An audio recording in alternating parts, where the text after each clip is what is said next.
ವೀಕ್ಷಕರೇ, ನೀವೆಲ್ಲರೂ ಕೂಡ ಸಾಕಷ್ಟು ಕಡೆ ಅದು ಸಿನಿಮಾನೇ ಆಗಿರಬಹುದು ಅಥವಾ ಡ್ರಾಮಾನೇ ಆಗಿರಬಹುದು ಅಥವಾ ನಿಜ ಜೀವನದಲ್ಲಿ ಆಗಿರಬಹುದು, ಒಂದು ಕಾಮನ್ ದೃಶ್ಯವನ್ನ ಗಮನಿಸಿರ್ತೀರ. ಅದೇನಪ್ಪ ಅಂದ್ರೆ, ಯಾವುದೇ ಪರಿವಾರಕ್ಕೆ ಸೇರಿದಂತ ಆ ಮನೆ ಮಗಳು ಮದುವೆಯಾಗಿ ಗಂಡನ ಮನೆಗೆ ಹೋಗುವಾಗ ಅವಳ ತಂದೆ ಅವಳನ್ನ ತಪ್ಪಿಕೊಂಡು ಅಳ್ತಾರೆ. ಆಕೆ ಅಣ್ಣ ಅಲ್ಲಿ ಬಂದು ಕಣ್ಣೀರನ್ನ ಹಾಕ್ತಾರೆ. ಮನೆ ಅಕ್ಕ, ತಂಗಿ, ಮಗಳು, ಈ ರೀತಿ ಆ ಮನೆಗೆ ಸಂಬಂಧಪಟ್ಟಂತ ಆ ಹೆಣ್ಣು ಮದುವೆಯಾಗಿ ಮನೆ ಬಿಟ್ಟು ಹೋಗುವಾಗ ವಿಶೇಷವಾಗಿ ಆ ಮನೆ ಗಂಡ್ಮಕ್ಳು ಕೂಡ ಪಡುವಂತ ಸಂಕಟ, ವೇದನೆ ಇದೆಯಲ್ಲ, ಅದು ಅತ್ಯಂತ ಹೃದಯ ವಿದ್ರಾವಕವಾಗಿ ಇರುತ್ತೆ. ಪುರುಷರು ಮದುವೆ ಆದ್ರೆ ಒಂದು ಸಣ್ಣ ಬೀಜ ತಂದು ಅದನ್ನ ನಮ್ಮ ಮನೆ ಅಂಗಳದಲ್ಲಿ ನೆಟ್ಟಂತೆ. ಆದ್ರೆ ಹೆಣ್ಮಕ್ಳು ಮದುವೆ ಅನ್ನೋದು 20 ರಿಂದ 25 ವರ್ಷ ನೀರನ್ನ ಹಾಕಿ ಪ್ರೀತಿ ಮಮತೆಯಿಂದ ಬೆಳೆಸ್ತಂತ ಮರವನ್ನ ಅದರ ಬುಡ ಸಹಿತ ಕಿತ್ತು ಇನ್ನೊಂದು ಮನೆಗೆ ಕಳಿಸ್ದ ಹಾಗೆ. ಇಷ್ಟೆಲ್ಲ ಆದ ನಂತರ ಕೂಡ ಗಂಡನ ಮನೆಯಲ್ಲಿ ಅವಳಿಗೆ ನೆಮ್ಮದಿ ಸಿಕ್ಕರೆ ಸರಿ, ಆದ್ರೆ ಅದರ ಭರವಸೆನ ಯಾರ್ ತಾನೇ ಕೊಡೋದಕ್ಕೆ ಸಾಧ್ಯ? ಇದಕ್ಕೆ ಬಹಳ ಇತ್ತೀಚೆಗೆ ತಮಿಳುನಾಡಿನ ತಿರುಪೂರ್ ಎಂಬಲ್ಲಿ ನಡೆದಂತ ರಿತನ್ಯಾ ಅನ್ನುವಂತ ಹೊಸದಾಗಿ ಮದುವೆ ಆಗಿದಂತ ಯುವತಿಯ ದುರಂತ ಅಂತ್ಯ ಒಂದೇ ಸಾಕ್ಷಿಯಾಗಿದೆ. ಇವತ್ತು ತಮಿಳುನಾಡು ಮಾತ್ರವಲ್ಲದೆ ದೇಶಾದ್ಯಂತ ಈ ಒಂದು ಸುದ್ದಿ ಚರ್ಚೆ ಆಗ್ತಾ ಇದೆ. ನೋಡೋದಕ್ಕೆ ಅಷ್ಟು ಸುಂದರವಾಗಿದ್ದಂತ ಅವಳ ದಾರುಣಮಯ ಸಾವಿಗೆ ದೇಶದ ಪ್ರತಿಯೊಬ್ಬರು ಕೂಡ ಮರುಕವನ್ನ ಈ ಒಂದು ಸಾವಿನ ಸುದ್ದಿ ಇವತ್ತು ಇಂಟರ್ನೆಟ್ ತುಂಬಾ ವೈರಲ್ ಆಗಿದೆ. ವೀಕ್ಷಕರೇ, ಈಕೆ ಮದುವೆಗೆ ಅವಳ ತಂದೆ ಸುಮಾರು 2 ಕೋಟಿಗಿಂತನೂ ಕೂಡ ಹೆಚ್ಚು ಹಣವನ್ನ ಖರ್ಚು ಮಾಡಿದ್ರು. ಅವ್ರ ತಂದೆಗೆ ಬನಿಯನ್ ವ್ಯಾಪಾರ, ರಿಯಲ್ ಎಸ್ಟೇಟ್, ಈ ತರ ಸಾಕಷ್ಟು ಬಿಸ್ನೆಸ್ ಗಳು ಇದ್ವು. ಇಷ್ಟೆಲ್ಲ ರೀತಿಯಲ್ಲಿ ಸ್ಥಿತಿವಂತರಾದಂತ ಇವರು ತುಂಬಾ ವರದಕ್ಷಿಣೆ ಹಣವನ್ನ ಕೊಟ್ಟು 80 ಲಕ್ಷ ರೂಪಾಯಿ ಕಾರನ್ನು ಕೂಡ ಕೊಟ್ಟು ಮಗಳಿಗೆ ಮೈ ತುಂಬಾ ಒಡವೆ, ವಸ್ತ್ರ, ಆಭರಣವನ್ನ ಹೇರಿ ಕೋಟಿಗಟ್ಟಲೆ ಹಣವನ್ನ ಸುರಿದು ಮಗಳು ಚೆನ್ನಾಗಿ ಬದುಕಿ ಬಾಳ್ಲಿ, ಅವಳಿಗೆ ಮುಂದೆ ಯಾವುದೇ ಕೊರತೆ ಉಂಟಾಗದೇ ಇರಲಿ ಅನ್ನುವಂತ ಭಾವನೆಯಿಂದ ಮದುವೆ ಮಾಡಿಕೊಟ್ಟಿದ್ರು. ಇವತ್ತಿನ ಈ ಹಣದುಬ್ಬರದ ಹಾಗೂ ಬೆಲೆ ಏರಿಕೆ ಸ್ಥಿತಿಯಲ್ಲಿ ಇಷ್ಟೆಲ್ಲ ಖರ್ಚನ್ನ ಮಾಡಿ ಮದುವೆ ಮಾಡೋದು ಅಂದ್ರೆ ಅದು ನಿಜಕ್ಕೂ ತುಂಬಾ ದೊಡ್ಡ ವಿಷಯ. ವೀಕ್ಷಕರೇ, ಈ ತಮಿಳುನಾಡಿನ ತಿರುಪೂರ್ ಅನ್ನುವಂತ ಸ್ಥಳದಲ್ಲಿ ಇಂಥ ದೊಡ್ಡ ಕುಳಗಳ ಸಂಖ್ಯೆ ಜಾಸ್ತಿನೇ ಇದೆ. ಇಲ್ಲೆಲ್ಲ ಇಂಥ ಅದ್ದೂರಿ ಮದುವೆಗಳು ಆಗೋದು ಅತ್ಯಂತ ಕಾಮನ್. ಈ ರಿತನ್ಯಾ ತಂದೆ ಆಕೆಗೆ ಹಾಕಿದ್ದು 300 ಪೌಂಡ್ಗಳಷ್ಟು ಅಪ್ಪಟ ಚಿನ್ನದ ಒಡವೆಗಳು. ಇದ್ರ ಜೊತೆ ಅಳಿಯ ಅನ್ನುವಂತ ಆ ಮಹಾನ್ ಭಾವನಿಗೆ 70 ರಿಂದ 80 ಲಕ್ಷ ರೂಪಾಯಿಗಳ ಒಂದು ಬ್ರಾಂಡೆಡ್ ಕಾರನ್ನು ಕೂಡ ಕೊಡಿಸಿದ್ರು. ಹಾಗೂ ಕೋಟಿ ರೂಪಾಯಿನ ಮೀರಿ ಖರ್ಚು ಮಾಡಿ ಅತ್ಯಂತ ವೈಭವದಿಂದ ಮಗಳ ಮದುವೆಯನ್ನ ಎಲ್ಲರೂ ಕೂಡ ಹಬ್ಬ ಅನ್ನುವಂತ ರೀತಿಯಲ್ಲಿ ಮಾಡಿ ಮುಗಿಸಿದ್ರು. ಇನ್ನು ಒಳ್ಳೆ ಸುಲಕ್ಷಣವಾದಂತಹ ಹುಡುಗಿ ಜೊತೆ ಇಷ್ಟೆಲ್ಲ ವರದಕ್ಷಿಣೆ, ವರೋಪಚಾರ ಹಾಗೂ ಅವರು ಕೊಟ್ಟಂತ ದುಬಾರಿ ವೆಚ್ಚದ ಉಡುಗೊರೆಗಳನ್ನ ಕೈ ತುಂಬ ಪಡೆದಂತ ಅವರ ಅಳಿಯ ಅಂದ್ರೆ ಈ ಕವಿನ್ ಕುಮಾರ್ ಎಂಬ ವ್ಯಕ್ತಿ, ಅವನು ಕೂಡ ಏನ್ ಸಾಮಾನ್ಯ ಕೂಡ ಅಲ್ಲ. ಅವನು ಯಾವುದೇ ಕೆಲಸವನ್ನ ಮಾಡ್ತಿರ್ಲಿಲ್ಲ. ಆದ್ರೂ ಕೂಡ ಅವನಿಗೆ ಪ್ರತಿ ತಿಂಗಳು ಬಾಡಿಗೆ ಹಣನೇ ಸುಮಾರು 20 ಲಕ್ಷ ರೂಪಾಯಿ ಬರ್ತಾ ಇತ್ತು.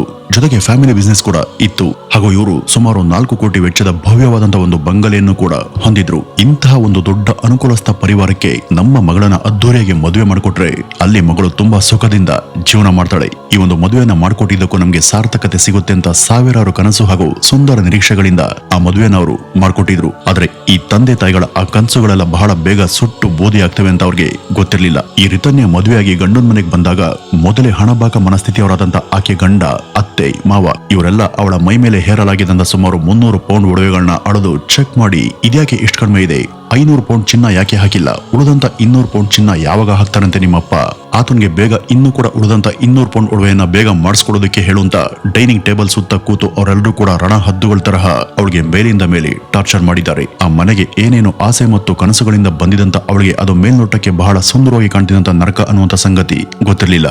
ಅಲ್ಲಿಗೆ ಬಂದ ನಂತರ ಹೆಜ್ಜೆ ಹೆಜ್ಜೆಗೂ ಅವಳಿಗೆ ಮಾನಸಿಕವಾಗಿ ಹಾಗೂ ದೈಹಿಕವಾಗಿ ಚಿತ್ರಹಿಂಸೆ ಶುರುವಾಯಿತು. ಅವಳು ಅಲ್ಲಿ ಏನ್ ಮಾಡಿದ್ರು ಕೂಡ ಅದು ತಪ್ಪು ಅನ್ನುವಂತೆ ಅವರೆಲ್ಲ ಅವಳನ್ನ ಟ್ರೀಟ್ ಮಾಡೋದಕ್ಕೆ ಶುರು ಮಾಡಿದ್ರು. ಅವಳು ಅಲ್ಲಿ ಗೇಟ್ ಹಾಕಿದ್ರು ತಪ್ಪು, ಕಾಂಪೌಂಡ್ ಹತ್ರ ನಿಂತಿದ್ರು ತಪ್ಪು, ಯಾವ್ದನ್ನಾದ್ರೂ ಮುಟ್ಟಿದ್ರು ಕೂಡ ತಪ್ಪು, ಅದು ಮುಟ್ಬೇಡ, ಇದು ಮುಟ್ಬೇಡ, ಅಲ್ಲಿ ನಿಂತ್ಕೋಬೇಡ, ಇಲ್ಲಿ ನಿಂತ್ಕೋಬೇಡ, ಇದು ಹೊಸ ಮನೆ, ಇದರ ಪೂಜೆ ಕೊನೆಗೆ ಹೋಗ್ಬೇಡ, ಅಡುಗೆ ಮನೆಗೆ ಕಾಲಿಡ್ಬೇಡ ಅಂತ ಹೆಜ್ಜೆ ಹೆಜ್ಜೆಗೂ ರೂಲ್ಸ್ ಅನ್ನ ಹಾಕ್ತಾ ಅವಳಿಗೆ ಮಾನಸಿಕ ಚಿತ್ರವಧೆಯನ್ನ ಕೊಡೋದಕ್ಕೆ ಶುರು ಮಾಡಿದ್ರು.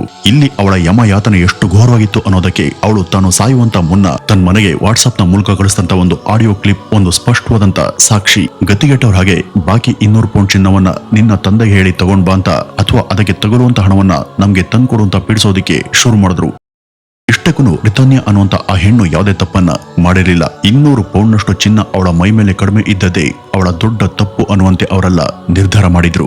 ನೀವ್ಯಾವ ಸೀಮೆ ಗನಂದಾರಿ ಮದುವೆಯನ್ನ ಮಾಡ್ಕೊಟ್ರಿ, ನನ್ನ ಮಗನ ಬಿಸ್ನೆಸ್ಗಿಂತಲೇ 5-6 ಕೋಟಿ ರೂಪಾಯಿ ಹಣ ಕೊಡೋದಕ್ಕೆ ಸಾಕಷ್ಟು ಜನ ಮುಂದೆ ಬರ್ತಿದ್ರು. ನಾವು ಅವ್ರನ್ನೆಲ್ಲ ಬಿಟ್ಟು ನಿಮ್ಮಂತವರ ಸಹವಾಸ ಮಾಡಿ ತಪ್ಪನ್ನ ಮಾಡಿದ್ವಿ. ನಾವು ಕೇಳಿದಷ್ಟು ಒಡವೆಯನ್ನ ಹಾಕುವಂತ ಯೋಗ್ಯತೆ ನಿಮ್ಗಿಲ್ಲ. ಈ ಊರಲ್ಲಿ ಎಷ್ಟೋ ಜನ ತಮ್ಮ ಅಳಿಯಂದ್ರಿಗೆ 10-6 ಕೋಟಿ ರೂಪಾಯಿ ಹಣವನ್ನ ಕೊಟ್ಟು ಮದುವೆ ಮಾಡದಂತ ಅನೇಕ ಜನ, ಅವ್ರಿಗೆಲ್ಲ ಕಂಪೇರ್ ಮಾಡಿದ್ರೆ ನೀವೇನ್ ಕೊಟ್ರಿ? ನೀವು ಕೊಟ್ಟಿದ್ದೆಲ್ಲ ಕೇವಲ ಈ ಜುಜುಬಿ. ನನ್ನ ಮಗ ಏನು ಬಿಕಾರಿನ? ಅವನನ್ನ ನಾವು ರಾಜನಂತೆ ನೋಡ್ಕೊಂಡಿದೀವಿ. ಅವನ ಯೋಗ್ಯತೆಗೆ ತಕ್ಕಷ್ಟು ಹಣ ಕೊಡೋದಕ್ಕೆ ಆಗಲ್ಲ ಅಂದ್ಮೇಲೆ ನನ್ನ ಮಗನ ಯಾಕೆ ಮದುವೆ ಆದಂತ ಅವಳಿಗೆ ಚಿತ್ರ ಹಿಂಸೆ ಕೊಡೋದಕ್ಕೆ ಶುರು ಮಾಡಿದ್ದಾರೆ. ಇನ್ನು ಇವಳನ್ನ ಮದುವೆ ಆಗಿದಂತ ಆ ಕವಿನ್ ಕುಮಾರ್ ಅನ್ನುವಂತ ಪುಣ್ಯಾತ್ಮ ದಿನದ 24 ಗಂಟೆ ಕೂಡ ಇವಳಿಗೆ ಮಾನಸಿಕ ಹಾಗೂ ದೈಹಿಕ ಹಿಂಸೆಯನ್ನ ಕೊಡ್ತಿದ್ದ. ರಾತ್ರಿಯ ಸಮಯದಲ್ಲಿ ನೆಮ್ಮದಿಯಿಂದ ನಿದ್ದೆ ಮಾಡೋದಕ್ಕೂ ಆತ ಬಿಡ್ತಾ ಇರ್ಲಿಲ್ಲ ಅನ್ನೋದನ್ನು ಕೂಡ ಆಕೆ ಅತ್ಯಂತ ವೇದನೆಯಿಂದ ಬಾಯಿಂದ ಹೇಳ್ಕೊಂಡಿದ್ದಾಳೆ. ಇಷ್ಟೇ ಅಲ್ಲದೆ ಇವರ ಇಡೀ ಕುಟುಂಬನೇ ದೊಡ್ಡ ಫ್ರಾಡ್ ಹಾಗೂ ಕ್ರಿಮಿನಲ್ ಪರಿವಾರ. ಇವರು ತುಂಬಾ ಚೆನ್ನಾಗಿ ನಾಟಕ ಮಾಡ್ತಾರೆ. ಮೇಲೆ ಮಾತ್ರ ಒಳ್ಳೆಯವರು, ಹಾಗೆ ಸೋಗನ್ನ ಹಾಕೊಂಡು ಎಲ್ಲರ ಮುಂದೆ ಫೋರ್ಸ್ ಕೊಡುವಂತ ಇವರು ಇವರ ಸ್ವಂತ ಮನೆಯಲ್ಲಿ ಇರುವಂತ ರೀತಿನೇ ಬೇರೆ. ಇವರಂತ ಸೈಕೋ ಮನಸ್ಥಿತಿಯವರನ್ನ ನಾನು ಇದುವರೆಗೂ ನೋಡಿಲ್ಲ. ಇವ್ರ ಮನೆಗೆ ಬಂದು ನನ್ನ ಜೀವನ ಸರ್ವನಾಶ ಆಯ್ತು ಅಂತ ಈ ರಿತಾನ್ಯ ಆ ಆಡಿಯೋ ಕ್ಲಿಪ್ ನಲ್ಲಿ ಅತ್ಯಂತ ದುಃಖದಿಂದ ಹೇಳ್ಕೊಂಡಿದ್ದಾಳೆ. ಈ ಮದುವೆಯ ಫೋಟೋ ಹಾಗೂ ಕೆಲವು ವಿಡಿಯೋಗಳು ಈಗ ಇಂಟರ್ನೆಟ್ ತುಂಬಾ ಕೆಲವು ಕಡೆ ವೈರಲ್ ಆಗಿವೆ. ಆ ಒಂದು ಫೋಟೋಗಳಲ್ಲಿ ಆಕೆ ಯಾವುದೇ ಭಯ ಮತ್ತು ಆತಂಕ ಇಲ್ಲದೆ ಸಹಜವಾಗಿನೇ ನಗ್ತ ತಾಳೆಯನ್ನ ಕಟ್ಟಿಸಿಕೊಂಡಿದ್ದಾಳೆ. ಇಬ್ರು ಕೂಡ ಪರಸ್ಪರ ಸಂತೋಷದಿಂದನೇ ಹಾರವನ್ನ ಬದಲಾಯಿಸಿಕೊಂಡಿದ್ದಾರೆ. ಆದ್ರೆ ಮದುವೆ ಆದಂತ ಮುಂದಿನ 10 ದಿನಗಳಲ್ಲಿ ಗಂಡನ ಮನೆಯವರ ನಿಜಮುಖ ಅವಳಿಗೆ ಗೊತ್ತಾಗಿದೆ. ವಿಷಯಕರಿ ಈಕೆ ಕೊಯಂಬತ್ತೂರಿನ ಕಾಲೇಜಲ್ಲಿ ವ್ಯಾಸಂಗ ಮಾಡ್ತಿದ್ದಂತ ಯುವತಿ. ಅವಳ ಬಗ್ಗೆ ಅವಳ ಆಪ್ತರು, ಸಂಬಂಧಿಕರು ಹಾಗೂ ಪರಿಚಿತರಲ್ಲಿ ತುಂಬಾ ಉತ್ತಮವಾದಂತ ಅಭಿಪ್ರಾಯನೇ ಇದೆ. ಆ ಹುಡುಗಿ ತುಂಬಾ ಮುಗ್ಧೆ, ಓದ್ನಲ್ಲೂ ಕೂಡ ತುಂಬಾ ಜಾಣೆ. ಅಷ್ಟು ದೊಡ್ಡ ಮನೆ ಹುಡುಗಿ ಆದ್ರೂ ಕೂಡ ಅವಳಿಗೆ ಹೆಚ್ಚು ಜನ ಸ್ನೇಹಿತರಿಲ್ಲ. ಅವಳು ಯಾರ ಜೊತೆ ಕೂಡ ಸುತ್ತಾಡ್ತಾ ಇರ್ಲಿಲ್ಲ. ಅವಳಾಯ್ತು, ಅವಳ ಕುಟುಂಬ ಹಾಗೂ ವ್ಯಾಸಂಗ ಇಷ್ಟು ಮಾತ್ರ ಅವಳ ಜೀವನ ಆಗಿತ್ತು. ಈಕೆನ ನಾವು ಬಹಳ ವರ್ಷಗಳಿಂದ ಕೂಡ ನೋಡ್ತಾ ಬಂದಿದ್ದೀವಿ. ತುಂಬಾ ಒಳ್ಳೆಯ ಹುಡುಗಿ. ಅಂಥವಳಿಗೆ ದೇವರು ಇಷ್ಟೊಂದು ಅನ್ಯಾಯ ಮಾಡಬಾರ್ದಾಗಿತ್ತು ಅಂತ ಎಲ್ಲರೂ ಕೂಡ ತುಂಬಾ ದುಃಖದಿಂದ ಹೇಳ್ಕೊಂಡಿದ್ದಾರೆ. 27 ವರ್ಷ ವಯಸ್ಸಿನ ಈ ರಿತಾನ್ಯ ಸಾಯೋದಕ್ಕೆ ಮದುವೆ ಆದ್ಲ ಅಂತ ಅನ್ಸುತ್ತೆ. ಮದುವೆ ಆದಂತ 10 ದಿನದಲ್ಲಿ ತನ್ನ ಗಂಡನ ಮನೆಯಲ್ಲಿ ತಾನು ಅನುಭವಿಸೋದಕ್ಕೆ ಶುರು ಮಾಡದಂತ ಆ ಹಿಂಸೆ ಬಗ್ಗೆ ಅವಳು ತನ್ನ ಮನೆಯವರಿಗೆ ವಿವರಿಸಿದ್ದಾಳೆ. ಆದ್ರೆ ಮದುವೆ ನಂತರ ಇಂಥ ವಿರಸ ಹಾಗೂ ಮನಸ್ತಾಪ ಸಾಮಾನ್ಯ. ಇನ್ನು ಕೂಡ ಜೀವನ ತುಂಬಾ ದೊಡ್ಡದಿದೆ, ನೀನು ಬದುಕಿ ಬಾಳ್ಬೇಕಾದವಳು, ಇದನ್ನೆಲ್ಲ ಆರಂಭದಲ್ಲಿ ಸ್ವಲ್ಪ ಸಹಿಸಿಕೊಂಡು ಸುಧಾರಿಸಿಕೊಂಡು ಹೋಗುವಂತ ಆಕೆಯ ಮನೆಯವರು ಆಕೆಗೆ ಬುದ್ಧಿವಾದವನ್ನ ಹೇಳಿದ್ದಾರೆ. ಇದಾಗಿ ಮತ್ತೆ 5 ದಿವಸ ಆದ್ಮೇಲೆ, ಅಂದ್ರೆ ಮದುವೆ ಆದಂತ 15 ದಿವಸ ಆದ್ಮೇಲೆ ಮತ್ತೆ ಅಲ್ಲಿ ಸಮಸ್ಯೆ ತಲೆದೋರಿದೆ. ಆಕೆ ಗಂಡನ ಮನೆಯವರ ಆರೋಪ ಒಂದೇ, 200 ಪೌಂಡ್ ಚಿನ್ನ ಯಾಕೆ ಹಾಕಿಲ್ಲ, ನಮ್ಮ ಮಗ ಬಿಸ್ನೆಸ್ ಮಾಡೋದಕ್ಕೆ ನೀವ್ ಯಾಕೆ ಕೋಟಿಗಟ್ಟಲೆ ಹಣವನ್ನ ಕೊಡ್ಲಿಲ್ಲ ಅನ್ನೋದೇ. ಈಗ ಇವರು ಕೇಳಿದ್ದನ್ನ ನಿಂತ ಕ್ಷಣದಲ್ಲೇ ಆಕೆ ಪೋಷಕರು ಕೊಡಬಹುದಿತ್ತು. ಆದ್ರೆ ಅವರು ಕೇಳಿದ್ದನ್ನ ಅವರು ಕೊಟ್ಟರು ಕೂಡ ತಮ್ಮ ಮಗಳನ್ನ ಮುಂದೆ ಸಂತೋಷದಿಂದ ಕಣ್ಣೀರನ್ನ ಹಾಕಿಸದೆ ನೋಡ್ಕೊಳ್ತಾರೆ ಅನ್ನುವಂತ ಗ್ಯಾರಂಟಿ ಇರ್ಲಿಲ್ಲ. ಅಷ್ಟೆಲ್ಲ ಸ್ಥಿತಿವಂತರಾದ್ರು, ಕೋಟ್ಯಾಂತರ ರೂಪಾಯಿ ವೆಚ್ಚದ ಸ್ವಂತ ಮನೆ ಅವ್ರಿಗಿದ್ರು ಕೂಡ, ತಿಂಗಳಿಗೆ 20 ಲಕ್ಷ ರೂಪಾಯಿ ಬಾಡಿಗೆ ಬರ್ತಾ ಇದ್ರು ಕೂಡ, ಇದ್ರ ಜೊತೆ ಮದುವೆ ಸಮಯದಲ್ಲಿ ಹಣ, ಒಡವೆ, ಕಾರು ಇದೆಲ್ಲ ಅವ್ರಿಗೆ ಕೊಟ್ಟಿದ್ರು ಕೂಡ ಅದ್ಯಾವುದಕ್ಕೂ ಇವರು ಸಂತೃಪ್ತರಾಗದೆ ಅವರ ದುರಾಸೆಯಿಂದ ಇನ್ನಷ್ಟು ಬೇಕು ಅಂತ ಹಠ ಹಿಡಿದಾಗ್ಲೇ ಅವರು ಎಂತ ಕಟುಕರು ಅನ್ನೋದು ಯಾರಿಗಾದ್ರೂ ಅರ್ಥ ಆಗ್ಲೇಬೇಕಿತ್ತು. ಆದ್ರೆ ಈ ರಿತಾನ್ಯ ಮನೆಯವರಿಗೆ ಅದು ಅರ್ಥ ಆಗ್ಲಿಲ್ಲ. ಈ ರೀತಿ ಹೆಣ್ಣಿನ ಹಣ, ಒಡವೆ ಹಾಗೂ ಅವರು ಕೊಡುವಂತ ದುಡ್ಡಲ್ಲಿ ಈ ರೀತಿ ಜೋರಾಗಿ ಬದುಕಬೇಕು ಅಂತ ಬಯಸುವಂತ ಈ ಕವಿನ್ ಕುಮಾರ್ ತರದವರು ಪುರುಷರ ಕುಲಕ್ಕೆ ದೊಡ್ಡ ಅವಮಾನ. ಅವಳು ಮದುವೆ ನಂತರ ಆ ಕೆಲವೇ ದಿನಗಳಲ್ಲಿ ಆ ರೌರವ ನರಕ ಯಾತನೆಗೆ ಅವಳು ತೀವ್ರ ಜರ್ಜರಿತಳಾಗಿ ಹೋಗಿದ್ಲು. ಈ ರಿತಾನ್ಯ ಆಗಾಗ ಹತ್ತಿರದ ದೇವಸ್ಥಾನಕ್ಕೆ ಹೋಗ್ತಾ ಇದ್ಲು. ಇದೆಲ್ಲದರಿಂದ ಹೆದರಿ ಕಂಗಾಲಾದಂತ ರಿತಾನ್ಯ ಇನ್ನು ಬದುಕೋದ್ರಲ್ಲಿ ಅರ್ಥ ಇಲ್ಲ ಅಂತ ಯೋಚನೆ ಮಾಡಿ ತೆಂಗಿನ ಮರದ ಹತ್ರ ಇದ್ದಂತ ಒಂದು ವಿಷದ ಕೀಟನಾಶಕವನ್ನು ತಗೊಂಡು ಅದನ್ನ ಸೇವನೆ ಮಾಡಿ ತನ್ನ ಜೀವವನ್ನ ತಾನೇ ಕಳೆದುಕೊಂಡಿದ್ದಾಳೆ. ಅದನ್ನ ಸೇವಿಸಿದ ನಂತರ ತನ್ನ ಕಡೆಯವರಿಗೆ ಆ ವಾಯ್ಸ್ ನೋಟನ್ನು ಕೂಡ ಕಳಿಸಿದ್ದಾಳೆ. ಅದರಲ್ಲಿ ಅವಳು ಸಾಕಷ್ಟು ವಿಷಯಗಳನ್ನ ಹೇಳಿದ್ದಾಳೆ. ಮುಖ್ಯವಾಗಿ ತಾನು ಈ ರೀತಿ ಮಾಡ್ಕೊಳ್ತಿರೋದಕ್ಕೆ ಅವಳು ತನ್ನ ತಂದೆ ತಾಯಿಗೆ ಕ್ಷಮೆ ಕೇಳಿದ್ದಾಳೆ. ಇದ್ರ ಜೊತೆ ಅಲ್ಲಿ ಆಗಿದ್ದೆಲ್ಲವನ್ನು ಕೂಡ ಆಕೆ ಹೇಳಿದ್ದಾಳೆ. அவங்க அப்பா அம்மா கவின் இவங்க எல்லாருமே பிளான் போட்டு தான் எனக்கு கல்யாணம் பண்ணியிருக்காங்க. அவங்க கொடுக்குற மென்டல் டார்ச்சர் என்னால் தாங்க முடியல. உடல் ரீதியாகவும் என்னால் அவங்க கூட உண்மையாகவே இருக்க முடியல. ரொம்ப டார்ச்சராக இருக்கு. டெய்லியும் அதை யார்கிட்ட எப்படி சொல்லி புரிய வைக்கிறதுன்னு தெரியல.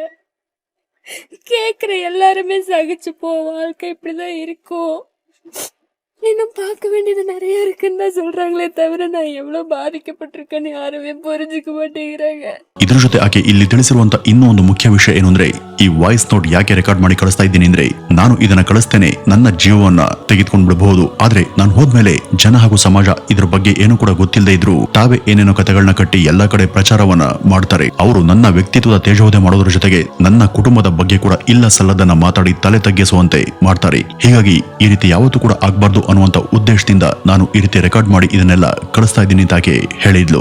ಇದ್ರ ಜೊತೆ ಆಕೆ ಹೇಳದಂತ ಇನ್ನೂ ಒಂದು ವಿಷಯ ಏನು ಅಂದ್ರೆ, ಆಕೆ ಬಳಿ ಇದ್ದಂತ ಒಡವೆಗಳು, ಅಂದ್ರೆ ಆಕೆಗೆ ಮದುವೆ ಸಮಯದಲ್ಲಿ ಅವ್ರ ತಂದೆ ಕೊಟ್ಟಿದ್ದಂತ ಚಿನ್ನದ ಒಡವೆಗಳು ಎಲ್ಲಿವೆ ಹಾಗೂ ಆಕೆ ಹೋದ ನಂತರ ಆಕೆ ಮನೆಯವರು ಎಲ್ಲಿ ಹುಡುಕಿ ಪತ್ತೆ ಮಾಡಬೇಕು ಅನ್ನೋದನ್ನು ಕೂಡ ಅದರಲ್ಲಿ ರಿತಾನ್ಯ ತಿಳಿಸಿದ್ದಾಳೆ. ಅವು ತನ್ನ ಗಂಡನ ಮನೆಯ ತನ್ನ ರೂಮ್ ನಲ್ಲಿರುವಂತಹ ಬಾತ್ರೂಮ್ ನ ಕೆಳಗೆ ಒಂದು ಬ್ಯಾಗ್ ನಲ್ಲಿ ಭದ್ರವಾಗಿ ಇವೆ. ಅದಕ್ಕೆ ಸಂಬಂಧಪಟ್ಟಂತ ಕೀ ಕೂಡ ಅಲ್ಲೇ ಇದೆ ಅಂತ ಆಕೆ ವಾಯ್ಸ್ ಮೆಸೇಜ್ ನಲ್ಲಿ ತಿಳಿಸಿದ್ಲು. ಅವುಗಳನ್ನ ನಿಮ್ಮ ವಶಕ್ಕೆ ತಗೊಳ್ಳಿ. ನೀವು ನನಗಾಗಿ ಮಾಡಿಸಿದಂತ ಚಿನ್ನದ ಸರ, ಚೈನ್ ಹಾಗೂ ಮದುವೆಗೆ ಅಂತ ನೀವು ನನಗೆ ಕೊಟ್ಟಿದ್ದಂತ 2 ಲಕ್ಷ ರೂಪಾಯಿ ನಗದು ಕೂಡ ನಾನು ಭದ್ರವಾಗಿ ಎತ್ತಿಟ್ಟಿದ್ದೀನಿ. ನಾನು ಹೋದ ನಂತರ ಅವು ನಿಮ್ಗೆ ಸುಲಭವಾಗಿ ಸಿಗ್ಲಿ ಅಂತ ಅದನ್ನ ಬಚ್ಚಿಟ್ಟು ನಿಮ್ಗೆ ತಿಳಿಸಿ ಹೋಗ್ತಾ ಇದ್ದೀನಿ ಅಂತ ಆಕೆ ಹೇಳ್ಕೊಂಡಿದ್ಲು.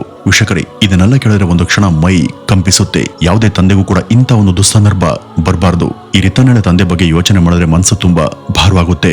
ಇಷ್ಟೆಲ್ಲ ಆದ ನಂತರ ಅವಳು ಹೇಳದಂತ ಆ ಜಾಗದಲ್ಲಿ ಅವಳು ವಾಯ್ಸ್ ಮೆಸೇಜ್ ಕಳಿಸಿದಂತ ಮೊಬೈಲ್ ಹಾಗೂ ಬಾತ್ರೂಮ್ ನ ಕೀ ಕೂಡ ಸಿಗುತ್ತೆ. ಅದನ್ನ ಓಪನ್ ಮಾಡಿ ನೋಡಿದಾಗ ಅವಳು ಈ ಮೊದಲೇ ಹೇಳದಂತೆ ಆ ಎಲ್ಲಾ ಒಡವೆಗಳು ಕೂಡ ಅದರೊಳಗೆ ಸುರಕ್ಷಿತವಾಗಿ ಇದ್ವು. ಇನ್ನು ಇಷ್ಟೆಲ್ಲಕ್ಕೂ ಕಾರಣವಾದಂತ ಅವಳ ಗಂಡ, ಅತ್ತೆ ಹಾಗೂ ಮಾವ ಈ 3 ಜನ ನರರಾಕ್ಷಸರಿಗೆ ತುಂಬಾ ಉಗ್ರವಾದಂತಹ ಶಿಕ್ಷೆಯನ್ನು ಕೊಡಬೇಕು.